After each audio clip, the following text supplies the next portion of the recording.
My dudes, get your loops! It just keeps happening! Obsidian has just released The Outer Worlds 2, and Xbox once again had the balls to give me a key. And this is after my not so happy review of Avowed.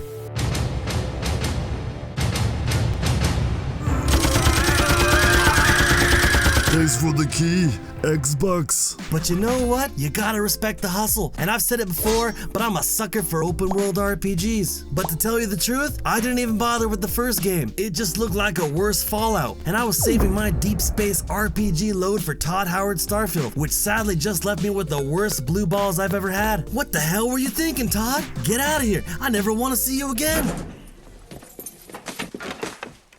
Todd, wait. I'm sorry. I didn't mean to get mad at you. You just make me so angry sometimes, and I can't control my emotions. Please come back inside and keep working on the Elder Scrolls 6. Alright, now look, I used to be a huge fan of Obsidian, but after playing Avowed, my expectations going into The Outer Worlds 2 were pretty damn low. The biggest issue I had with that game was just how mid it was. You can barely interact with anything or anybody in the world. Not that you would want to, with how ugly they made the NPCs. This wasn't an accident. You have to go out of your way to make something this bad. What is this, a black Mexican? Fried chicken tacos, motherfucker. But the worst part about Avowed was the writing. Almost every single dialogue was the same thing. Some wussy-ass dude paired with a strong, independent woman that puts him in his place because I don't need no man. But hey, maybe The Outer Worlds 2 is different. The Astrogator's gears are shot! Gay.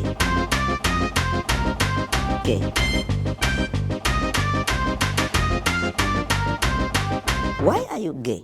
Damn it. Here we go again. I've always been honest with you dudes, and that's never gonna change. The Outer Worlds 2 is a huge step up from Avowed, and I know people are trashing on the game because of the previous drama surrounding Xbox and Obsidian, but I'm not gonna do that here. I gave this game an honest chance, and The Outer Worlds 2 isn't that bad. Hell, I actually agree with the Metacritic score. It's about a 7 out of 10, but what's stopping it from being any higher are all the terrible decisions Obsidian made that's holding it back. And these issues could easily be fixed if they actually got some talent on their writing and art teams, and trust me, I'm gonna get into that. But first I gotta call out the stupidity of Xbox and how they force every single one of their studios that have a character creation option to alienate normal people by pushing this stupid body type 1, body type 2 nonsense. I'm sick of it, but hey, at least they got rid of pronouns. Maybe Xbox is healing. But seriously, the game starts out with this cringe scene of this female character that slaps her sissy male colleague in the face. I made a tweet about it and it looks like it went a little viral, and rightfully so, because people are sick of double standards and bad writing. How is it a double standard? Well, let's be honest here. No AAA gaming studio would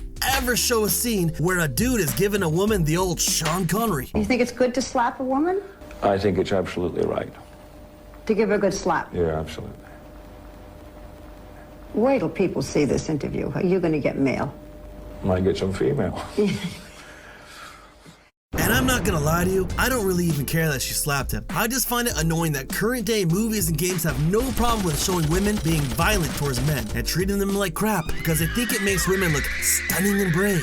But these same people would raise hell if the roles were reversed. We've even seen gaming companies go back and change dialogue and entire scenes because they want to censor anything remotely close to this. And if you don't believe me, Square Enix removed the iconic scene where Eris got a little slappy. And then they added scenes where Scarlet treats men like shit and forces them to walk around on all fours. It's a bunch of bullshit. Now I want to talk about something even more controversial. I want you dudes to sit down and really think, why are these two people in the scene white? Do you think it's just a coincidence? Wrong. It's because if this dude was anything but white, the purple hairs would complain that it looks bad if a white person was slapping a minority. So we can't have that. This dude's race is set in stone. But then why didn't they turn the girl into Deborah Wilson or that bald ass thing from Intergalactic? Well, that's not gonna work either because now they're portraying minorities as too violent. The only way Obsidian or any other AAA studio can make a scene like this is if it's a white girl slapping a white guy. And once you realize this, you're gonna start to see how common this style of writing is in modern gaming, or movies for that matter. But is the whole game like this? No. There's actually some fun to be had here if you're able to look past the Cocoa Melon color palette and what I think to be some of the ugliest companions in RPG history. No joke, this game gives Dragon Age the Veilguard a run for their money. At least they put a cute Asian in it. Not busty, but desperate times call for desperate measures. Look, I'm sorry Obsidian, but no, I don't want to team up with a woman who sells tamales outside of Walmart at 10 p.m. or this 2006 Oblivion looking NPC with a damn baby arm growing out of her back. Ugh, kill him with fire! Here's thing though, I gotta give props when it's deserved. They gave you the power to boot any party member you don't like. So you know I started with Miles, the bootleg Barrett. I know what you're all thinking here. Black and disabled? Where have I seen that before? Honestly though, this dude wasn't that bad. But he couldn't stop bugging me to do some side quest to meet up with his boyfriend or some shit. Reckon we could drop by and pay him a visit. Brief one, of course. Sorry man, we don't got time for that. This is important to me. And not to be cheeky, but I did save your life. Still not happening, bro. You can shut up now. I can't believe we left Paradise Island without at least checking in on Zeb. Dude, holy hell, man. Take a hint. I don't want to do your damn quest. Yeah, you've made that abundantly clear. That's it, man. Get the hell out of here. You're gone. What?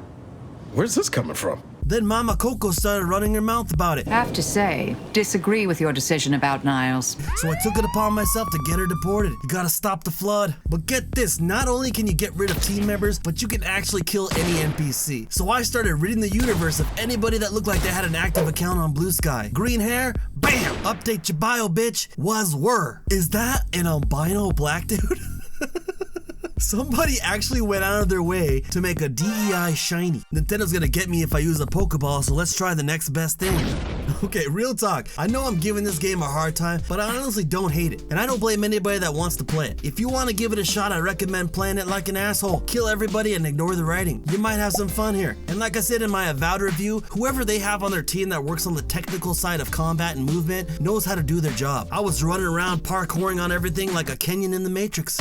But I'm wondering, why is this game doing so badly on Steam? Avowed capped out at 19,000, and that was before Xbox announced their price increase on Game Pass. So they can't use that as an excuse. Whatever it is, you know you got a problem on your hands when your sequel is putting up worse numbers than the first title. And a lot of people are saying it's because of all these weird statements made by Avowed's art director, Matt Henson. But what I think was even more damaging were all the videos comparing Avowed to old games like Oblivion that showed the lack of attention to detail and effort that was put into that game. And it looks like they took it personally because a lot of the things people complained about, like how you couldn't shoot birds in the sky or put bullet holes in the walls, they're all possible here. But even though this game is an improvement over Avowed, I don't know if it's gonna sell well enough to turn a profit. And based off the numbers we're seeing, it's not looking good for Obsidian. And the only way to fix this is if Xbox gets in there and starts getting rid of all the poor writers and these people that keep pushing for a wool that looks like Fruity Pebbles. And if they don't, I wouldn't be surprised if we hear another once legendary studio getting closed down. But hey, when's the last time a studio actually listened to their fans?